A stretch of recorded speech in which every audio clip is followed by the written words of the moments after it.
পাকিস্তানের এই ছেলেটি ইন্ডিয়ান বর্ডারের সামনে চলে আসে তাদের দেশের পতাকা নেওয়ার জন্য, কিন্তু আমাদের ইন্ডিয়ান আর্মি এই ছেলেটাকে দেখে নেয় আর ভাবে সে একটা আতঙ্কবাদী।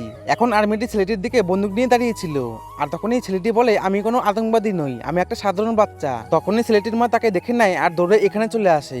মহিলাটি ইন্ডিয়ান আর্মির কাছে ক্ষমা চায় আর বলে, আমরা কোনো আতঙ্কবাদী নই, আমাদের ক্ষমা করবেন। আসলে বাচ্চাটি পতাকা নিয়ে খেলতে খেলতে হাওয়ায় উড়ে ইন্ডিয়ান দিকে চলে যায়। মহিলাটি এখন ইন্ডিয়ান আর্মির কাছে হাত জোর করে আর বলে, আমাদের দেশের পতাকাটা দিয়ে দিন। এরপরে আর্মিটি সবকিছু বুঝতে পারে আর ওইদিকে পতাকাটি ফিকে মারে, কিন্তু ওইখানে হাওয়ার কারণে পতাকাটি ওইখানেই রয়ে যায়। এখন আর্মিটি অনেক কষ্ট করে তাদেরকে পতাকা দেওয়ার চেষ্টা করছিল, কিন্তু তখনই তাদের পাশ থেকে গুলি শব্দ হয় আর তারা দৌড়ে ভিগে যায়। আর্মিটি এখন কি করবে সে বুঝতে পারে না, আর পরের দিনে সে দূরবীন দিয়ে দেখে ওই বাচ্চাটি আবার ওইখানেই চলে এসেছে। এরপরে আর্মিটি পতাকার মধ্যে আমাদের দেশের মাটি দিয়ে দেয়, যাতে ওই পতাকা ভারী হয়ে ওইদিকে চলে যায়। এরপরে আর্মিটি ওই পতাকা ওইদিকে ফেঁকে দেয় আর ছেলেটি তাদের দেশে পতাকা পেয়ে যায়। সত্যি বন্ধুরা, ইন্ডিয়ান আর্মিরা কখনোই খারাপ হয় না।